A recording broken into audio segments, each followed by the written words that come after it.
Баршаларыңызға ассалаумағалейкум. Бүгінгі сабақ бізде Қазақстан Республикасының Конституциясына қатысты болады. 2026 жылы бізде жаңадан Конституция қабылданды. Соған байланысты қандай өзгерістер енгізілді, тестте қандай сұрақтар келеді, соны талқылайтын боламыз. Ең бірінші ол бізде қабылданған уақыт өзгерді. 15 наурыз 2026 жыл. Оған дейінгі Конституция бізде 95 жылы қабылданған. Ал енді бізде 15 наурыз 2026 жыл деген жауапты таңдау керек болады. Так, жаңа конституцияда бізде 11 бөлім, 96 бап бар. Бұл сабақта біз 9 бөлімді өтеміз, өйткені соңғы 2 бөлімде жалпылама нәрселер жазылған, және де олар бойынша сұрақтар келмейді. Так, бірінші бөлім бізде конституциялық құрылыс негіздері. Бұл жерде Қазақстан Республикасы өзін демократиялық, зайырлы, құқықтық және де әлеуметтік мемлекет ретінде орнықтыратыны айтылған. Және де Қазақстан Республикасы ол президенттік басқару нысанындағы біртұтас мемлекет. То есть бізде автономия жоқ, жаңағы федерация жоқ, соған байланысты біз біртұтас мемлекет ретінде табыламыз. Және де президенттік басқару нысаны. Бізде монархия емес, бізде парламенттік республика емес, бізде президент басқарады. Так, келесі мемлекеттік биліктің бастауы және егемендіктің иесі деген бар. Ол бізде халық. То есть бұл жерде көп адам жаңағы президентпен шатастырады осы сұраққа қатысты. Сол үшін мұқият жаттап алу керек. Мемлекеттік биліктің бастауы және егемендіктің иесі. Негізі мына нәрсені жаңадан қосып қойды. Егемендіктің иесі деген. Бұл жерде бізде халық. Енді халықтың атынан сөз сөйлеуге кімнің құқығы бар? Халықтың атынан билік етуге президент құқылы және де құрылтай құқылы, бірақ құрылтайдың конституциялық өкілеттік шегі бар. Президентте шексіз. Осын жаттап алыңыздар. Келесі Қазақстан Республикасының ұлттық валютасы ақша бірлігі бізде теңге болып табылады. Одан кейін Қазақстан Республикасының егемендігі, тәуелсіздігі, унитарлығы, аумақтық тұтастығы және де басқару үлгісі өзгеріссіз. Бұлар осы 5 нәрсе бізде өзгермейді. Осыны жаттап алыңыздар, өйткені бұл жаңадан енгізілген норма. Осы тест сұрағына бұл көп келеді. Қазақстан Республикасында не өзгермейді деген. Сол кезде жауап бересіздер. Егемендігі, тәуелсіздігі, унитарлығы, аумақтық тұтастығы және басқару үлгісі. Ол жерде варианттарда болуы мүмкін. Мысалға, осының үшеуі қамтылған бір вариант, және де басқа бір сөз қосылып кетуі мүмкін. Және де мына сөздер болуы мүмкін, басқа сөз қосылып кетуі мүмкін. Сол үшін обязательно қараңыздар, бесеуі де бірдей болу керек. То есть бесеуі де дұрыс болу керек, өйткені сіздерді шатастыруға тырысады негізгі тестте. Так, Қазақстан Республикасында идеологиялық және саяси әралуандылық танылады деп жазылған. То есть бізде шектеу жоқ. Саяси партияның, қай саяси партияны қолдаймын десеңіздер де өз еркілеріңіз, және де өздеріңіздің жаңағыдай идеологиялық ойларыңызды өздеріңіз таңдай аласыздар. Шектеу жоқ. Мысалы, мынандай тақырыпқа байланысты ғана болу керек, болмаса мынандай тақырыпқа байланысты жаңағы әлеуметтік жарияланымдар болуға болмайды деген нәрсе бізде шектеу жоқ. Так, мемлекеттің ең жоғарғы құндылығы бар бізде. Мемлекеттің ең жоғарғы құндылығы бізде адам, оның өмірі, құқықтары мен бостандықтары. Осын жаттап алыңыздар. Бұны мынау сұрақ келген кезде шатастырады. То есть Қазақстан Республикасында не өзгермейді деген кезде осы вариантта болған. Адам мен оның өмірі, құқықтары мен бостандықтары деген нәрсе тұрған. Ол шатастырады. Ол жаңа өзгермейтін нәрсе емес, бұл мемлекеттің ең жоғарғы құндылығы ретінде саналатын нәрсе. Сол сұраққа байланысты жауап бересіздер. Келесі Қазақстан Республикасының егемендігі оның бүкіл аумағын қамтиды. Мемлекет аумағының тұтастығын, қол сұғылмауын, бөлінбеуін қамтамасыз етеді дейді. Мына осы нәрседе шатастыру ретінде келеді. Мемлекет аумақтың, мемлекеттік аумақтың тұтастығын, қол сұғылмауын, бөлінбеуін қамтамасыз етеді деген кезде мына нәрсені қойып жіберуі мүмкін. Мысалы, мемлекет адам мен оның өмірі, құқықтары мен бостандықтарының жаңағыдай шектелмейтінін қамтамасыз етеді деген сияқты вариантты қосып жіберуі мүмкін. Ұқсас вариант, былай логикалық түрде қарасаңыз келіп тұрған сияқты, бірақ ол дұрыс емес вариант. Сол үшін әр түрлі тексттерді қойып сіздерді шатастыруға тырысады. Әр сұрақтың өзінің нақты жауаптарын жаттап алыңыздар. Так, келесі мемлекеттік билік дейді. Мемлекеттік билік Қазақстан Республикасында 3-ке бөлінеді. Бізде заң шығару билігі бар, атқарушы билік бар, және де сот билігі бар. Міне заң шығару билігін бізде құрылтай жүзеге асырады. бұл бөлек сұрақ ретінде келеді. Заң шығару билігін кім жүзеге асырады деген кезде сіздер құрылтай деп белгілейсіздер. Сол заңды атқаратын қандай орган? Ол бізде үкімет.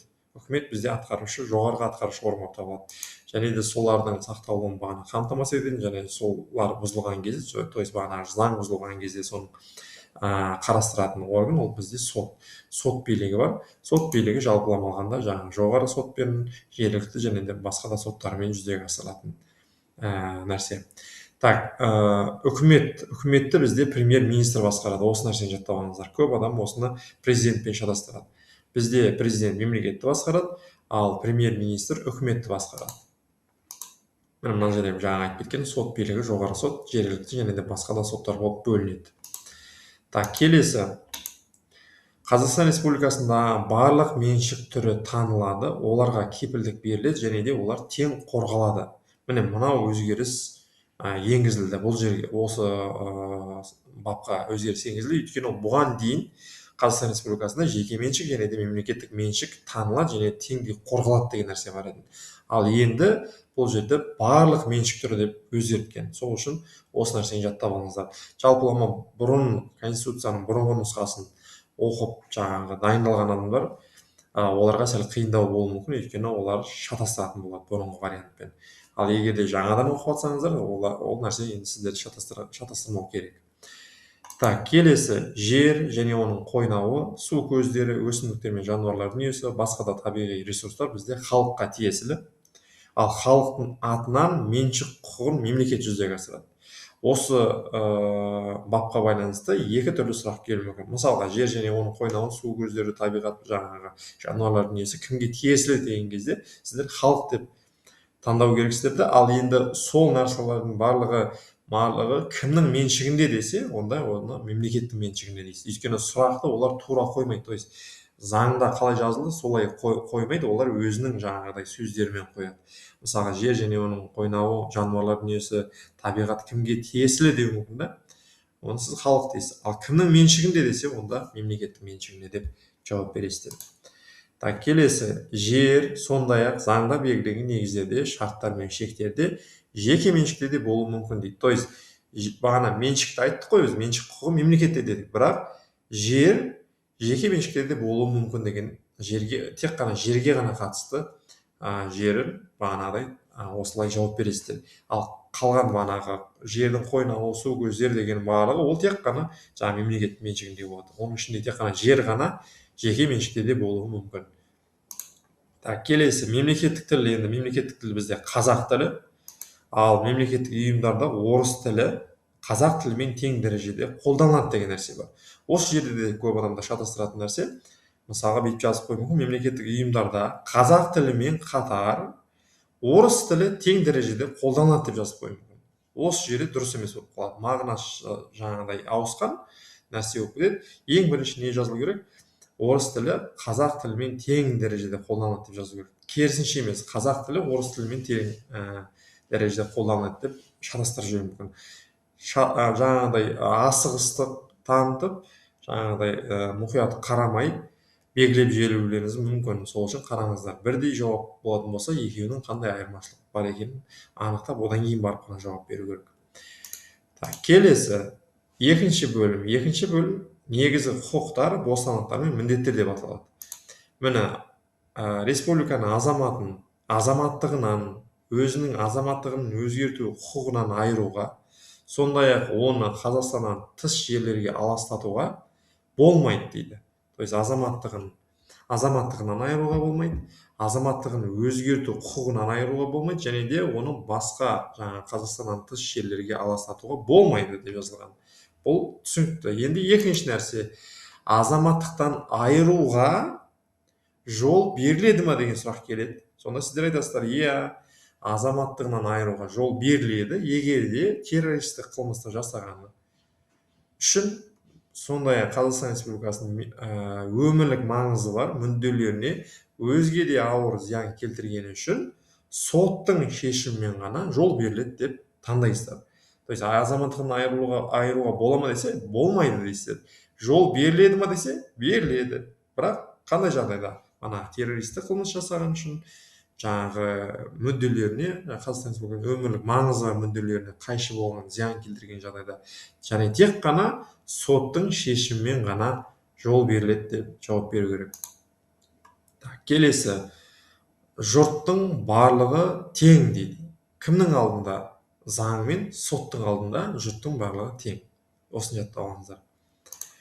Келесі, күзетпен ұстауға дейді. Азаматтарды күзетпен ұстауға жол беріледі ма дейді. Сіздер айтасыздар, иә, күзетпен ұстауға жол беріледі, тек қана сот шешімімен ғана болу керек, және де оған шағым жасау құқығы беріледі. Бағанағы күзетпен ұстау болған адамға шағым жасау құқығы берілу керек. Келесі, зияткерлік меншік заңмен қорғалады. Зияткерлік меншік қорғалады ма десе, иә, ол бір сұраққа жауап. Екінші сұрақ, зияткерлік меншік немен қорғалады десе, заңмен қорғалады дейсіздер. Заңмен, конституциялық заңмен, болмаса просто конституциямен, болмаса заң актілермен деген сияқты неше түрлі варианттар келеді. Сіздер соның ішінде ең дұрысын жаттап алу керексіздер, заңмен деп қана белгілейсіздер. Заңның атауы жазылмайды. Конституцияда заңның атауы жазылмайды, соны біліп алыңыздар. Келесі, цензураға және өлім жазасына жол беріледі ма?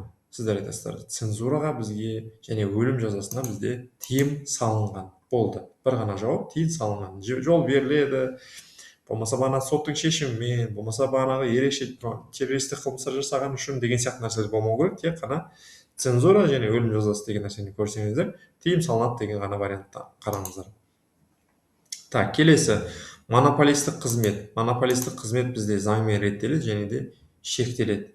Монополистік қызмет дегеніміз жалпы бір товарды немесе қызмет түрін бір немесе бірнеше ғана тұлғалар немесе заңды тұлғалар көрсететін болса, ол нәрсе бізде реттеледі заңмен және шектеледі. Келесі, тұрғын үй. Тұрғын үйге бізде қол соғылмайды. Өзіміздің тұрғылықты үйімізге бізде қол соғылмайды. Бірақ тұрғын үйден айыруға болады ма десе, сіздер айтасыздар, иә, болады, тұрғын үйден айыруға болады. Соттың шешімі керек болу үшін, соттың шешімінсіз тұрғын үйден айыруға жол берілмейді. Тұрғын үйге басып кіру және тексеру. Тұрғын үйге басып кіру және тексеруге болады ма дейді. Иә, қайтадан болады, бірақ не болу керек? Толық жауап болу керек. Болады, егер де заңмен белгіленген реттер мен тәртіп бойынша болса. То есть заңмен белгіленген реттер мен тәртіп бойынша ғана жол беріледі. Тұрғын үйге басып кіру және тексеру деген вариант таңдайсыздар. Келесі, бастауыш және негізгі орта білім. Міне осы жерде өзгеріс енгізілді. Өйткені бұған дейінгі конституцияда орта білім міндетті және тегін деген бар еді. Енді біз бұлар бастаушыда да қосып қойды. Бастауыш және негізгі орта білім бізде міндетті болып табылады. Қазақстан Республикасының азаматтарының мемлекеттік оқу орындарында ақы төлемей орта білім алуына кепілдік беріледі деп жазып қойған. Міне ақы төлемей орта білім алуға кепілдік беріледі. Бұрынғы вариантта тегін деген бар еді. Қазір ақы төлемей деп жазылған. Осы нәрсені жаттап алыңыздар. Жалпылама біздің видео сабақтарымыздың пайдасы, біз мынандай сөздерді белгілеп қоямыз. Осы сөздер, осы белгіленген сөздер көбіне ерекше жатталу керек, және де осы сөздер өзгереді. Соған байланысты біз осыларды белгілеп қойдық. Келесі тақырып бұл сайлауға және сайлануға, республикалық референдумға қатысуға құқығы жоқ. Кімнің сайлауға құқығы жоқ деген сұрақ келсе, сіздер айтасыздар, бас бостандығынан айыру орындарында отырған азаматтардың және де сот іс-әрекетке қабілетсіз деп таныған азаматтардың сайлауға және сайлануға құқығы жоқ, және де республикалық референдумға қатысуға құқығы жоқ деп таңдау керексіздер. Енді қараңыздар, бұны қалай жаңағыдай шатастырады. Бас бостандығынан айыру орындарында отырған болу керек. Отырып шыққан емес, жаңағы жазасы өтеп шыққандар емес. Именно сол моментте, сайлау болып жатқан моментте олар сол бас бостандығынан айыру орындарында отыру керек. Физически, значит, ол бара алмайды, жаңағыдай сайлауға деген нәрсе. Және де сот іс-әрекетке қабілетсіз деп таныған адам. То есть іс-әрекетке қабілетсіз деп тек қана сот тани алады. Сот медициналық комиссия емес, сайлау комиссиясы емес және де басқа да емес, именно сот болу керек. Осыны қараңыздар. Так, келесі, азаматтардың бостандықтары мен құқықтары шектеледі ма дейді. Иә, шектеледі, бірақ тек қана заңмен шектелуі мүмкін деген вариант таңдайсыздар. Келесі, конституциялық емес деп танылады дейді. Қандай іс-әрекеттері конституциялық емес деп танылады деген сұрақ келеді. Сіздер айтасыздар, ұлт аралық және конфессия аралық татулықты бұзатын әрекеттердің барлығы бізде конституциялық емес деп танылады деп белгілейсіздер. Так, және де мемлекеттік құпияны құрайтын ақпараттар бізде заңмен белгіленеді. Енді қараңыздар, мынау жаттау қиын болатын болса, былай жаттап алсаңыздар болады. Жалпылама конституцияның бірінші және екінші бөлімдеріндегі мәселелердің барлығы бізде заңмен реттеледі. Заңның атауы жазылмайды, тек қана заңмен реттеледі. Ал енді біз қазір үшінші бөлімге өтіп жатырмыз, мына президентке қатысты. Осы президенттен бастап уже конституциялық заңмен реттеледі деп белгілей бересіздер. Міне осы шпаргалканы жаңағыдай қолдансаңыздар болады. Алғашқы екі бөлімге қатысты сұрақ болса, жай ғана заңмен реттеледі. Ал егер де уже президенттен басталып ары қарайғы бөлімдер болса, ол уже конституциялық заңмен реттеледі деген вариант таңдайсыздар. Так, дәл қазір уақытта бізде Қасым-Жомарт Кемелұлы Тоқаев, бірақ ол сұрақ ретінде келмейді, кім президент болып табылады деген. Қандай сұрақтар келеді? Президенттің сайлауы қандай негізде өтеді дейді. Сонда сіздер айтасыздар, жалпыға бірдей тең және төте сайлау құқығы негізінде өтеді деп айтасыздар. Президенттің сайлауы қанша жылға сайланады? 7 жылға сайланады. Кім сайлайды президентті? Халық сайлайды. Міне бір жаңа сөйлемнің өзінде үш түрлі сұрақ келеді. Осыны жаттап алыңыздар. Так, келесі, Қазақстан Республикасының президентінің кезекті сайлауы қашан өтеді деген сұрақ келеді. Бұған дейінгі конституцияда кезекті сайлау және кезектен тыс сайлау деген нәрсе бар еді. Енді кезектен тыс сайлау бізді алып тасталынды. Ол өте жақсы, өйткені бізде президент болып сайлана алады тек қана бір ғана рет. Сол үшін кезектен тыс алып тасталды. Міне Қазақстан Республикасының президентінің кезекті сайлауы оның өкілеттілік мерзімі аяқталғанға дейін 2 айдан кешіктірілмей өткізіледі дейді. Және де ол құрылтайдың жаңа құрамын сайлау мерзімімен тұспа-тұс келмеуі тиіс дейді. То есть бізде Қазақстан Республикасының президенті ретінде сайланды 7 жылға, сол 7 жыл бітпей жатып 2 ай қалған кезде, бітеріне 2 ай қалған кезде бізде кезекті сайлауды өткізу керек. Өйткені бізде жаңағыдай тоқтаусыз президенттің өкілеттілігі тоқтаусыз жүру керек. Соған байланысты нәрсе. Және де ол сайлау құрылтайдың жаңа құрамын сайлау мерзімімен тұспа-тұс келмеу керек. Өйткені құрылтай бізде 5 жылға сайланады. Ал президенттің сайлауы 7 жылға сайланады. Сол үшін жаңағыдай бір уақытына келмеу керек. Жаңағыдай бір түсіп қалмау керек уақыттары. Сол үшін. Так, енді президент болып сайлана алады кім? Кім президент болып сайлана алады деген сұрақ келеді сіздерде. Сіз сол жерде қараңыздар. Мынандай ерекше моменттер бар ол жерде. Тумасынан Қазақстан Республикасының азаматы. Жай ғана Қазақстан Республикасының азаматы болмау керек ол. Ол тумасынан, то есть осы елде туылу керек ол. Сол кезде ғана президенттікке үміткер бола алады. Екінші нәрсе, 40 жасқа толған болу керек. Жаңағыдай 40-тан асқан деген варианттар болмайды, именно 40 жасқа толған деген вариант болу керек. Так, мемлекеттік тілді еркін меңгерген деген нәрсе. Мемлекеттік тілді деген жерде жаңағыдай қосып жіберу мүмкін артық. Мысалы, қазақ және орыс тілін еркін меңгерген деген варианттар да болуы мүмкін. Сіздер шатастыру үшін сіздер логикалық түрде біздің мемлекетте осы екі тілде қолданылады ғой деген сияқты таңдап жіберуіңіз мүмкін, бірақ ол нәрсе дұрыс емес, қате болып шығады. Так, Қазақстанда соңғы 15 жыл тұрақты тұрып жатқан. Міне, осы жерде көп адам негізі мына сөзден де шатасады, өйткені Қазақстан Республикасында соңғы 15 жыл тұрақсыз деген сөзді байқамай қалуы мүмкін. Тұрақтының орнына тұрақсыз деп қосып жібереді де, оны байқамай қалады да, одан кейін ол қате болып шығады. Екі вариант бірдей болып тұрады, ұқсас болып, сол жерде жаңағы біреуісінде тұрақты, екіншісінде тұрақсыз деген вариант белгілеп жүру мүмкін. Асығыстық танытып, жаңағыдай біреуісін таңдап жіберсеңіздер, жаңағы дұрыс емес болып шығуы мүмкін, сол үшін асықпаңыздар. Так, келесі талап жоғарғы білімі бар болу керек. Міне жоғары білім бар болу керек. Және де қосымша жаңағы кандидаттарға қосымша талаптар белгіленуі мүмкін деген нәрсені қосып қойған. Міне осы президент болып сайланады деген сұраққа осы варианттарды іздейсіздер, және де мына белгіленген сұрақтарды қараңыздар, олар өзгеріске ұшырайды сіздерді шатастыру үшін. Келесі президент қызметіне қай сәттен бастап кіріседі деген сұрақ келеді. Қай сәттен бастап? Сол жерде көп адам ойлауы мүмкін.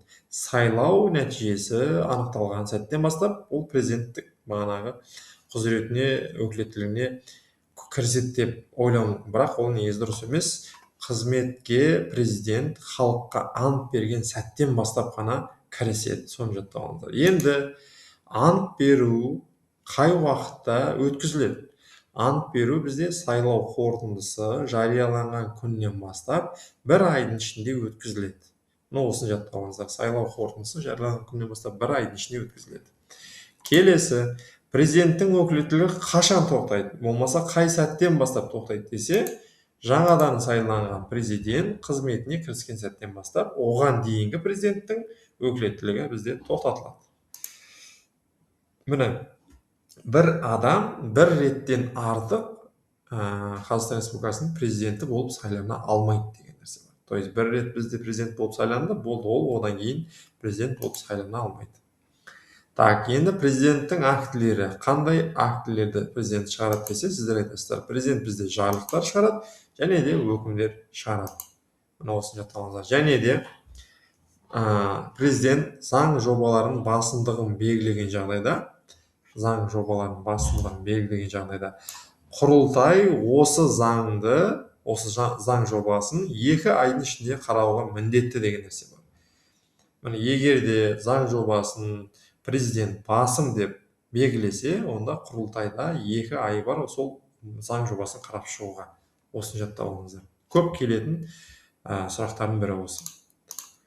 Келесі, енді қараңыздар, біз президентті сайлап алдық, енді ары қарай президент не істеу керек? Қалған лауазымды тұлғаларды қызметке тағайындау керек. Енді сол қызметке тағайындауға байланысты өздерінің ерекшеліктері бар.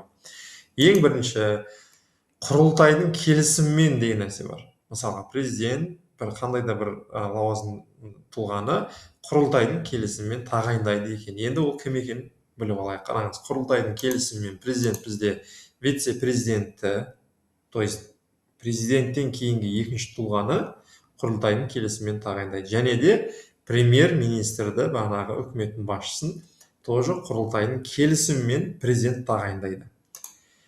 Екінші нәрсе, Конституциялық соттың 10 судьясын 8 жыл мерзімге тағайындайды. Өзі 7 жылға тағайындалады. Ал Конституциялық соттың жаңағы 10 судьясын 8 жыл мерзімге тағайындайды құрылтайдың келісімімен. Орталық сайлау комиссиясының 6 мүшесін 5 жыл мерзімге сайлайды. Орталық сайлау комиссиясының 6 мүшесін 5 жыл мерзімге сайлайды. Осы жерде осы екеуінің орнын ауыстырып қою мүмкін, сіздерді шатастыру үшін.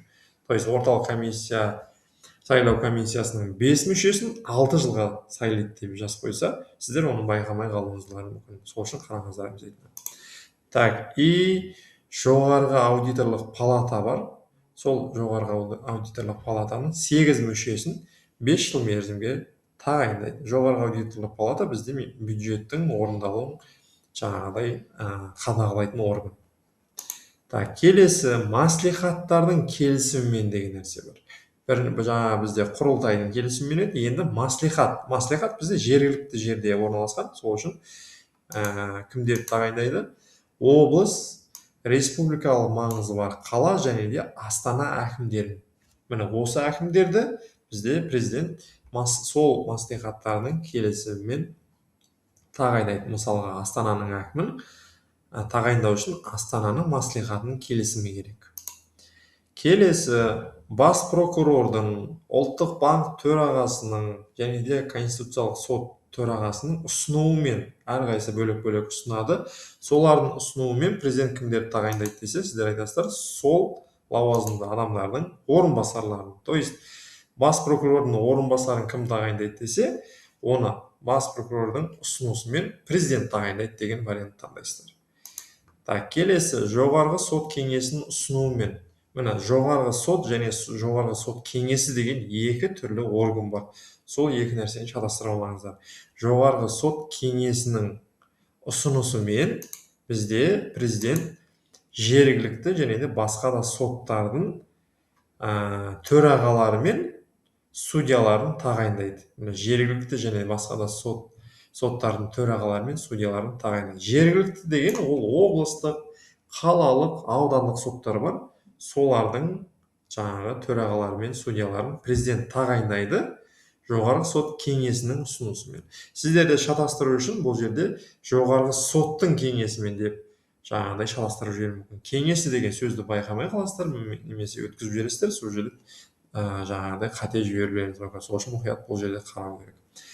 Так, келесі құрылтай